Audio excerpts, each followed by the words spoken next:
Hey guys, आज हम जानते हैं यूजिन फैलोनी के बारे में, जो 90 के दशक में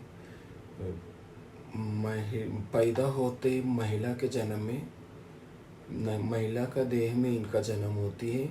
फिर पूरी ज़िंदगी वो पुरुष बन के जीती है, पुरुष पोशाक पहनती है और उसके पहले ही वाइफ का मर्डर करके जेल चली जाते हैं। इनके बारे में मैं पूरी बायोग्राफी लेके आ रही हूँ यूट्यूब में। चलो जानते हैं उनकी लाइफ। ये कहानी शुरू होती है हैरी लियो क्रॉफर्ड नाम के एक नौजवान 1912 में रबर कारखाने और पब और बुचर खाने जैसे अलग अलग जगह में काम करते। फिर ये उत्तर के सिडनी में आउटस्कर्ट में चले जाते हैं। वहाँ इनको एनी बिरकेट नाम की महिला से पहचान होती है और ये बहुत सालों से विधवा थी। इनके एक बेटा थे हैरी बिरकेट नाम से। दोनों साथ में रह रहे थे, माँ और बेटे। उस टाइम में उनका पहचान हैरी क्रॉफर्ड से होती है, जो आगे जाके दोस्ती में बढ़ती है। ये थोड़ा पैसा जमा करके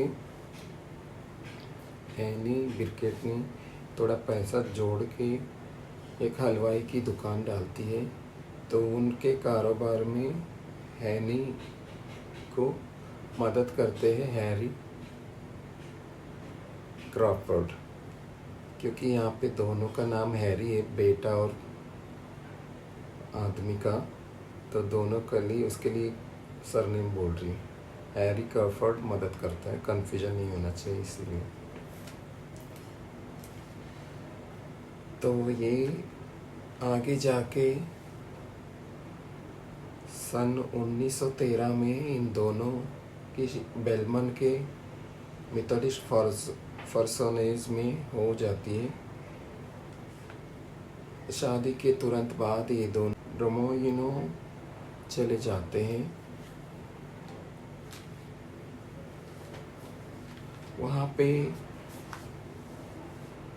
हैरी क्रॉफर्ड विभिन्न काम करते हैं, अलग अलग तरीके के होटल, कारखाना, दुकान वगैरह में काम करते हैं।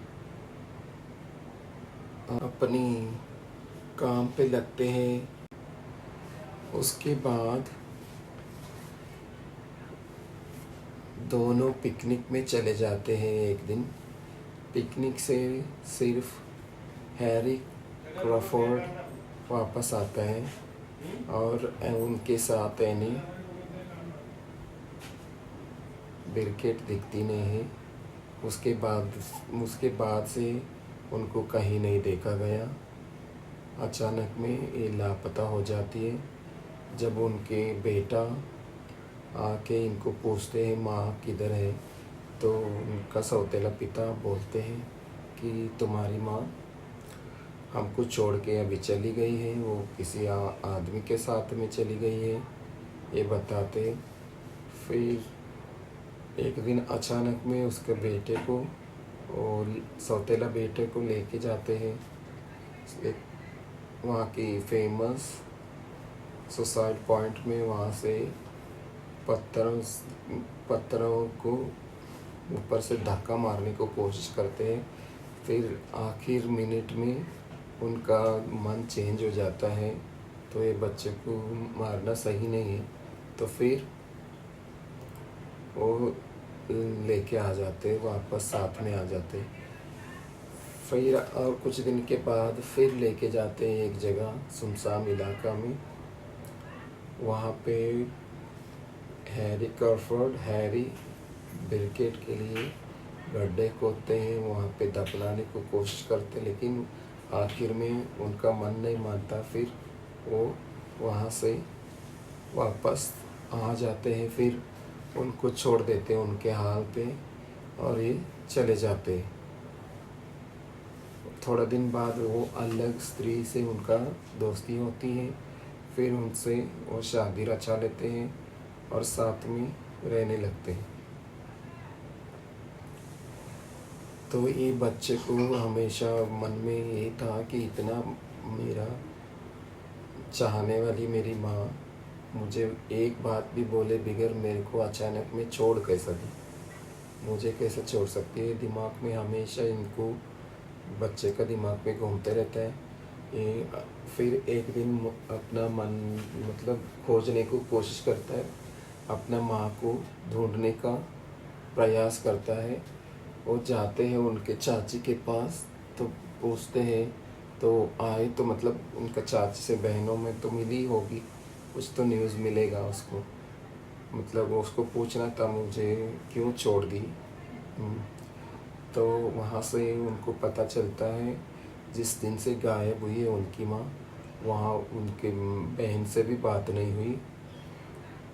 तो इसके बाद में इनको शक होता है कि उनके पापा के सौतेले पिता के ऊपर डाउट होता है कि उसके संदेहजनक, उसको याद आता है वो लेके जाके वहाँ पे धक्का मारने को कोशिश किए थे, फिर गड्ढे में दफनाने को कोशिश किए थे। ये जाके वो कंप्लेंट करते अपनी, और उसको संदेह करने के लिए एक रीज़न ये भी था। एक दिन उस अनपढ़ उसका सौतेला बाप एक पेपर कटिंग लेके आते, वैनको में एक लापता लाश के बारे में उनको जानना रहता है कि पढ़वाते हैं। तो उसके लिए उनको डाउट होती है, तो वो जाके पुलिस को बताते हैं। जब पुलिस को ये माहिती मिलती है तो जाते हैं वहाँ, पता पुलिस को एक लाश मिली हुई रहती है, जली हुई। उसके पोस्टमार्टम रिपोर्ट में बताया गया कि फपोले फूटने की वजह से, डॉक्टर ने बताया कि ये जब जलाए गए था ये महिला जिंदी थी, और उस सर पे मारा एक छोटी गड्ढा रहता है, एक बड़ी गड्ढा तो उसको हिंसा के कारण हुई होगी। ये डॉक्टर बता नहीं सकते कि ये बेहोश थी कि होश में थी उस टाइम। वो काली केरोसिन का एक डब्बा मिलती है बैंकोआ में, और ढूंढा जाता है तो कहीं किसी को पता नहीं लगता ये कौन है। तो उस टाइम ये बेटा का कंप्लेंट आने के बाद वो एविडेंस दिखाते हैं उनका माँ का जूते को, वो तुरंत पहचान लेते हैं। उसके सौतेला पिता ने उसका नीचे का तलवा का रिपेयर किया रहता है। तो तभी उनका शव को उनका परिवार को सौंप दिया जाता है। तो उसके बाद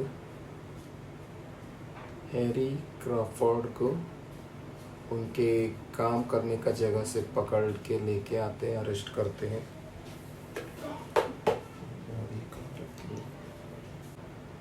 तब तुरंत उनको पकड़ के लेके आते, उनका जब बॉटल वाइन का फैक्ट्री में वो काम कर रहे थे, वहाँ से उनको पकड़ के लेके अरेस्ट करके लेके आते। जब अरेस्ट करके लेके आते तो इनको पुलिस इनको मर्दों का कक्षा में रखते हैं, और इनको कपड़ा उतारने को कहा जाता है तो वो कपड़ा उतारते नहीं। तब मेडिकल जांच किए जाते तो पता लगता है वो महिला है, शारीरिक तौर से महिला है, और वो बताती है कि उनके जो अभी वाली वाइफ है उनको बताया नहीं जाए कि वो ट्रांसजेंडर है। तो अपना यहाँ पे उसके एनी बिरकेट के परिवार के बयानों के हिसाब से देखा जाए तो 1917 तक इनको पता ही नहीं रहता है कि वो ट्रांसजेंडर है। 1917 तक किसी को पता नहीं रहता है वो ट्रांसजेंडर मैन है, किसी को नहीं पता रहता है। और उनकी माँ के साथ में हमेशा मारतोड़ होती रहती है। और इनके जब पता चलती है तो इनके ऊपर केस चलती है, पूछताछ करती है उनको। तब हैरी क्रॉफोर्ड ने बताते हैं उनके असली नाम, जो जन्म से उनका माँ बाप जो रखा गया था, यूजेनिया फोलोनी उनके नाम। ये फोलोनी का जन्म होती है इटली के ला लिवानो फ्लोरेंस के पास हुआ था। जन्म के समय जन्मी महिला फोलोनी 22 बच्चों में सबसे बड़ी थी। इन 22 बच्चों में 17 बच्चे ही बच पाते हैं आगे जाके, बाकी नहीं बच पाते। वो अपने माँ बाप के साथ न्यूजीलैंड वेलेंटाइन चले गए 1877 में, नहीं सॉरी, तब फॉलोनी के वहाँ चले गए। तब फॉलोनी के उम्र सिर्फ 2 साल की थी। उनके पिता बहुत स्ट्रिक्ट हुआ करते थे इनके साथ में, और वो एक घोड़ा गाड़ी चलाते थे और मछुआरे का काम भी करते थे सीजन में। किशोरावस्था में फॉलोनी अस्तबल में काम पाने के लिए बार बार पुरुष पोशाक पहनती है, बार बार कोशिश करती है अस्तबल में नौकरी पाने का, लेकिन उसको वो नौकरी नहीं मिलती है। फिर थक हार के एक आदमी से शादी कर लेती है।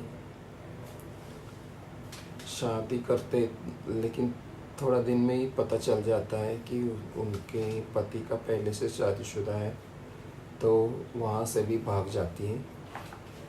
फॉलोनी बार बार घर छोड़ के भाग जाती थी, तो इसके वजह से इसको ज़्यादा ढूंढने की घर वाले ने, माँ बाप ने कोशिश नहीं करते। सितंबर 1894 में शादी के बाद उनको खुद जल्दी पता चल जाता है उनके पति पहले से शादीशुदा है। फिर तब वो थकार के न्यूजीलैंड छोड़ दिए। 1895 में एक नौका में कैबिन बॉय का काम पाने में सफल हो जाती है। उनके व्यवहार से थकार के माँ बाप उनको खोजने की प्रयास नहीं करते।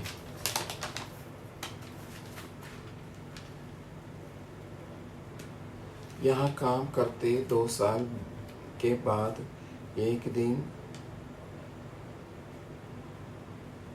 अनजाने में अपना कप्तान, जहाज के कप्तान और मोटेलो नाम के एक आदमी के सामने नशे में खुलासा कर देती है। उनको महिला के रूप में पाला पोसा गया था। उसके बावजूद बाकी कोई भी उनको परेशान नहीं करते। जहाज के कप्तान बार बार फॉलोनी को बलात्कार करते हैं। 1898 में इनको न्यू साउथ के बंदरगाह में लावारिस छोड़ दिया जाता है। बेसहारा छोड़ दिया जाता है, उस टाइम ये गर्भावस्था में रहती हैं। तब ये सिडनी में जाके अपना बच्चे को जन्म देती है। उनका नाम रखती है जोसेफिन क्रॉफर्ड फॉलोनी। और बच्ची को डब्लिन में इटालियन मूल के एक महिला मिस डी एंडरसन को देखभाल में छोड़ दिए। 1912 में। ओके, ये तो हो गए। ये सब कहानी वो बताती है अपना पिछले। ये बहुत फेमस ऑस्ट्रेलिया और न्यूजीलैंड में बहुत चर्चा का विषय बना था मीडिया में उस टाइम के। इसके बाद इसको सज़ा होती है मौत की, अपने वाइफ को मारने का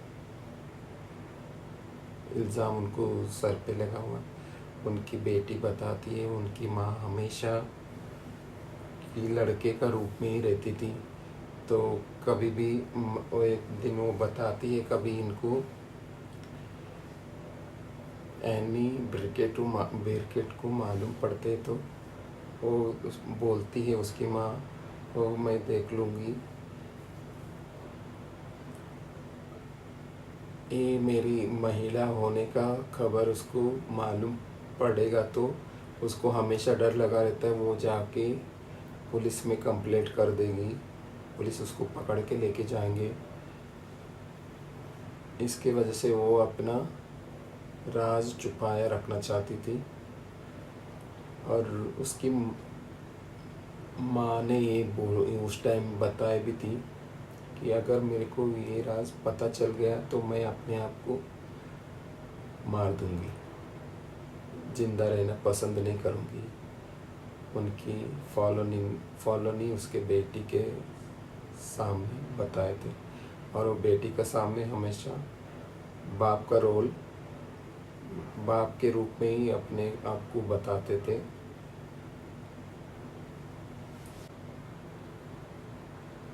जब इनको सज़ा होती है मौत से फिर इनके फैमिली वालों और दोस्त, जेल के अधिकारी बार बार अर्जी देते हैं इनका सज़ा को कम करने के लिए। और कानून मंत्री ने इनका सज़ा को कम किए गए, ये देख के कि इनके उम्र 60 साल की हो चुकी थी तब तक। उसके बाद मतलब उनका तबीयत भी ठीक नहीं रहता था, इसके वजह से ये इनको रिलीज़ कर दिया जाता है। इनको रिलीज़ एक्सीडेंट में इनका मौत हो जाती है। इनको फिंगरप्रिंट से फर्स्ट इनका पूरी हॉस्पिटल में पहला ये इंसान थी जिनको फिंगरप्रिंट से इनका पहचान कर लिया गया था।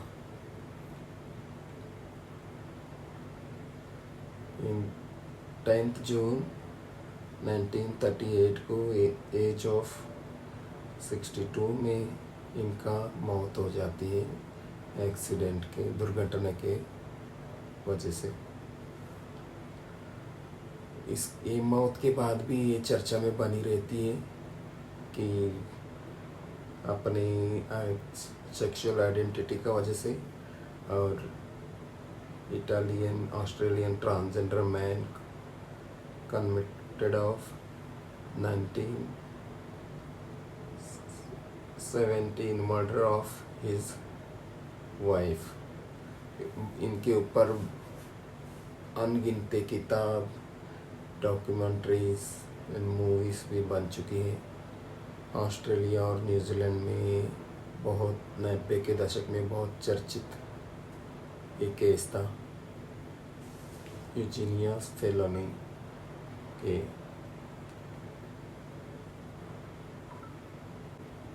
ये अपना जीवित काल में 3 अलग अलग नाम से पहचाने गए। यूजेनिया फॉलोनी अपना जन्म के पहचान में कुछ नहीं थी, तो फिर अपने आप को हैरी लियो क्रॉफोर्ड बन के अपना शादी कर लेता है। फिर जब सज़ा से आज़ाद होने के बाद जीन फॉर्ड नाम के पहचान से अपना जीवन व्यतीत किया रहता अनजान जगह पे। तो जब इनका मौत होती है तो इनका ये लेबरर बोर्डिंग हाउस का प्रॉपर्टी ओनर थे। मिलते हैं नेक्स्ट वीडियो में अगली बार और एक नई कहानी के साथ मिलूंगी।